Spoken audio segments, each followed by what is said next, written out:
महज कुछ घंटे लगे और कुछ घंटों के अंदर जो रॉकेट दागे गए थे अडानी के बचाव के अंदर, वो वापसी लौट करके आ गए।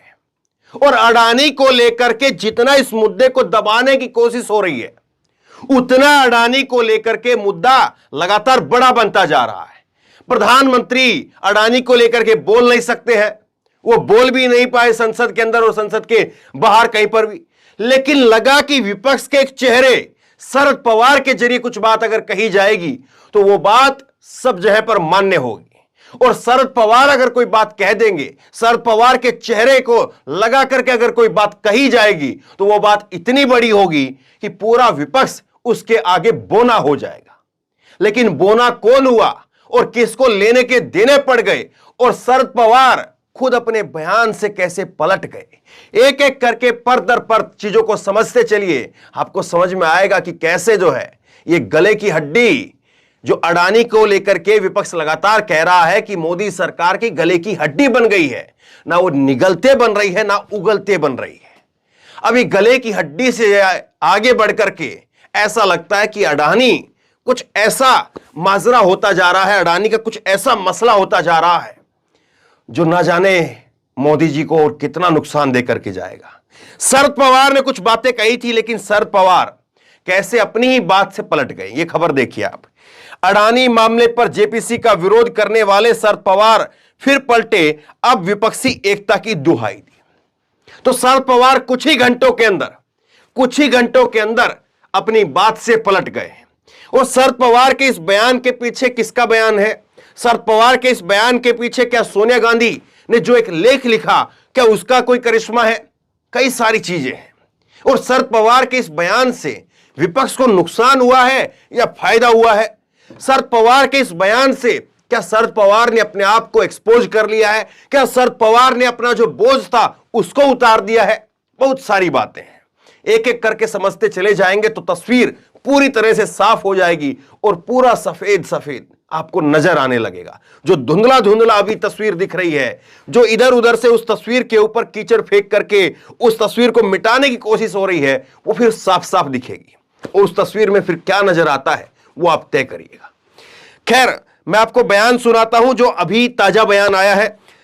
शरद पवार ने एक टीवी चैनल से बातचीत में कहा कि विपक्षी दलों में मेरे दोस्त यदि जेपीसी की जांच पर अड़ते हैं तो फिर विपक्षी एकता की खातिर मैं उनका विरोध नहीं करूंगा।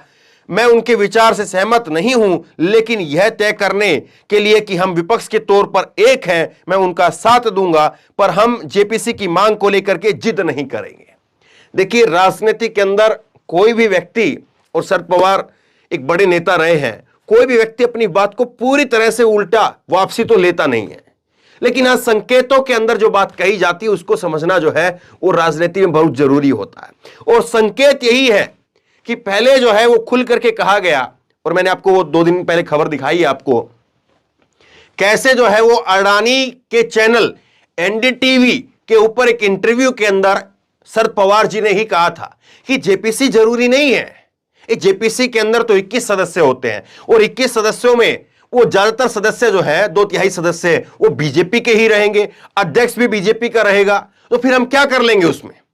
लेकिन अब जो है वो शरद पवार के सुर बदल गए और शरद पवार कह रहे हैं कि मैं विपक्षी एकता की खातिर विपक्ष के साथ में हूं।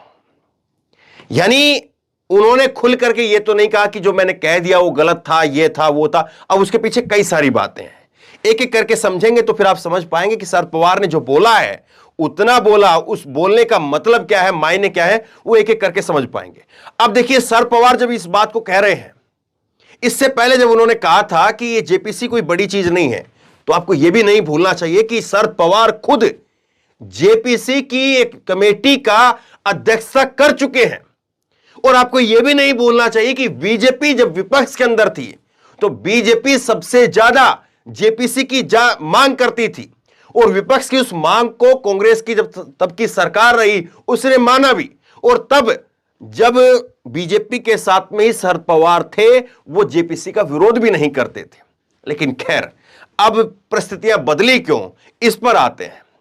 दरअसल ये किसी से जो है छिपा हुआ नहीं है, और मैंने आपको 2-3 दिन पहले खबरें भी दिखाई थी कैसे शरद पवार की और अडानी की तस्वीरें निकल करके सामने आई थी, और कैसे जो है वो अडानी और शरद पवार की पुरानी दोस्ती है, ये भी किसी से छिपा हुआ नहीं है। अब 2-3 चीजें इसमें ये हैं कि शरद पवार ने एक तो अपनी दोस्ती का जो कर्ज आपको उसको कह सकते हैं वो अदा कर दिया। शरद पवार कल को कह सकते हैं कि अडानी जी देखिए, मैंने तो अपनी तरफ से कहा था, मैंने तो अपनी तरफ से कहा था, और अब ये नहीं मानते हैं तो फिर मैं क्या करूं। अब शरद पवार ने जो कहा है वो विपक्ष के लिए कितना नुकसानदेह है, इस पर आइए।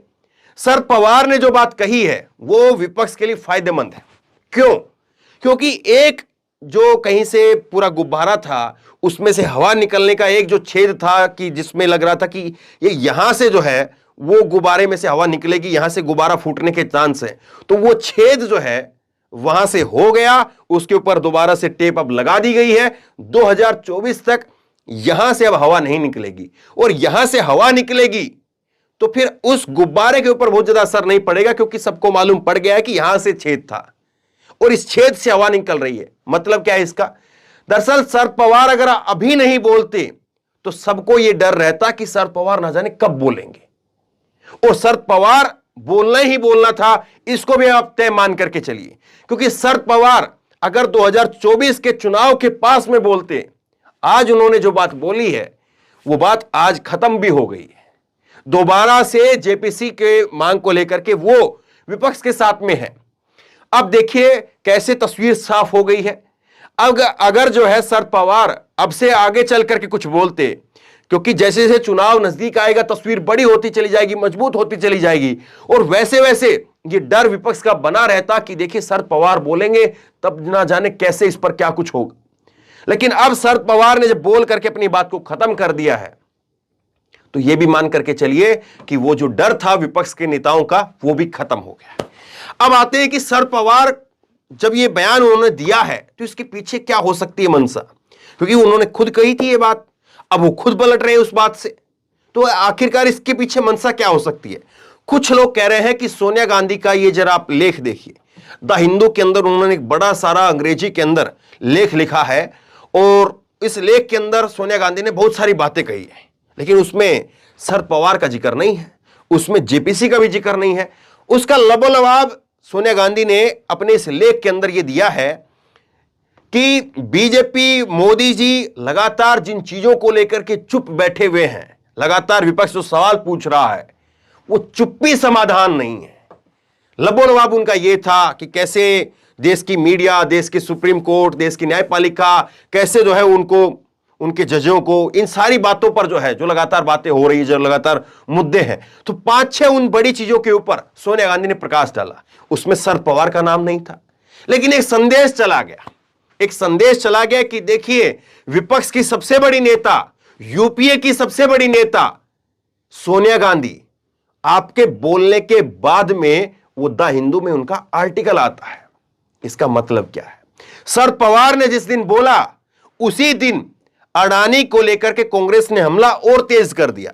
उसी दिन राहुल गांधी के एक नहीं 2 ट्वीट निकल करके सामने आए, यानी मैसेज क्लियर चला गया कि हम सब एक साथ हैं, आपको आना है या नहीं आना है आप तय कर लीजिए। दूसरा यह है कि क्या जनता का प्रेशर है, क्योंकि शरद पवार के बारे में यह भी कहा जा रहा था कि शरद पवार की खुद की पार्टी के अंदर जो उनका स्टैंड अगर यही रहता है तो बगावत हो सकती है।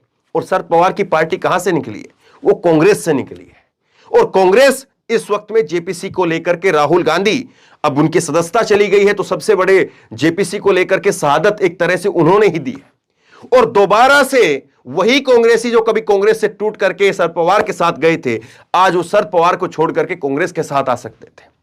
तो कैसे जो है तस्वीर कहां कहां से कड़ी आप जोड़ेंगे तो फिर बड़ी तस्वीर बनती है, और वो बड़ी तस्वीर बताती है कि कैसे कौन सी चीज कहां पर रखी हुई थी और कौन सी चीज कहां से उठा करके कहां रखी गई, और उससे फिर कहां से कहां पर जा करके कौन सा एंगल निकल रहा है, सारी चीजें आपको फिर समझ में आएंगी।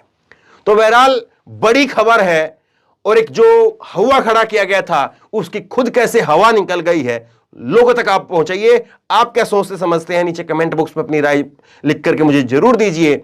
और इसी तरह तमाम खबरों के लिए ऑनलाइन न्यूज इंडेक्स सब्सक्राइब कीजिए, साथ में जो बेल आइकन है घंटी है उसको जरूर दबाइए, ताकि जैसे कोई खबर अपलोड करें उसकी नोटिफिकेशन सीधे सबसे पहले आपको मिल सके।